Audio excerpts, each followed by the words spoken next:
Solidarité ratelki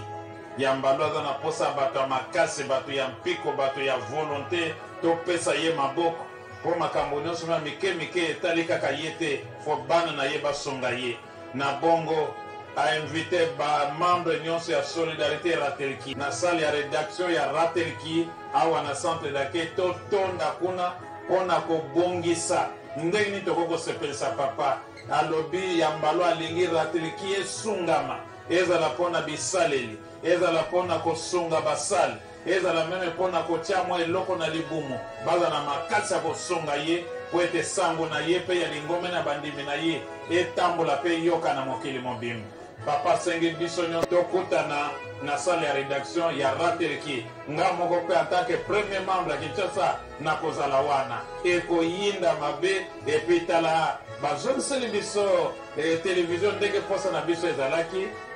tozali komona papa na makambo nyonso esengeli tosoutenir eloko ya boyi nga moko mpe na kozala wana tosaka papa koleka nazalaka moto ya liboso yango nga moko mpe na kozala wana yo mpe nakanisi kozala wana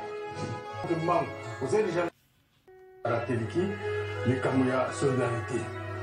lelo solidarité ezali likambo oyo papa Simon Mbango ye moko nde moto asalaka yango donc solidarité moto nyonso mondimi nyonso ya ngomba ya papa Simon Mbango vous avez déjà membre ya solidarité pamba te okolandaka ratelki buto moi bongo mpona nini te bato ya mbongo mosusu bakope bakolandaka ratelki babengaka biso atala biso tolinga message ya papa botiele biso boye balandaka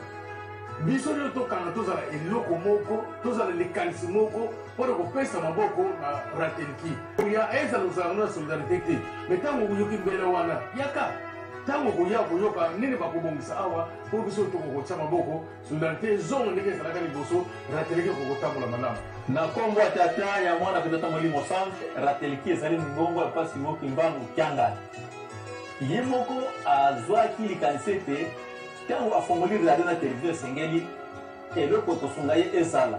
abengi yango poche ya papa Simon Kimapenda donc solidarité ezali poche na ye na maloba na ye ayebisi biso ntango tokoki kolakisa eloko yango yabi oyo asungi ye na nzela ya ratelki apambomi mbala mibale solidarité eza kobenga na bato nyonso bonga naza paster bonga naza nkengi mutu olandi nyonso kimbangiste uno kimbangiste soki olondaka yango kota lisolo yango kota likambo yango po ete nzambe akopambola yo akotika yo pamba te batata bamama bandeko balandi nyonso ya radio télévision kimbangiste bandimi ya kimbangiste boyebi ke chaîne oyo ezali ya bino patron yango ezali papa Simon Mbango Kiangani quand je dis patron yango papa Simon Mbango Kiangani ye alobaka te poche na ye ezali biso donc chaîne oyo ezali ya bino à travers papa Simon Mbango Kiangani bino nde bapatron oyo il faut faire fonctionner chaîne oyo na bacontribution na bino na badon na bino la responsabilité que vous avez pris ya créer ya solidarité ratelki ezali pour apporter soutien financier et technique et morale na ratelki yango toza kobenga bino nyonso boya pour ezongela mosala oyo papa apesaki biso ya kotombola chaîne oyo ya kofaire fonctionner chaîne oyo lokola bachaîne mosusu ya minene oyo tomonaka parce que toza moke te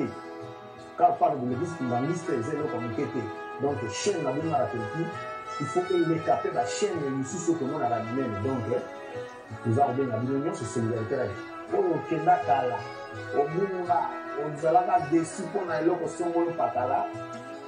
baza kobenga bino naza kosala appelo na au nom ya directeur général ya ratelki papa Christian Kozo Afipa donc boya tobongisa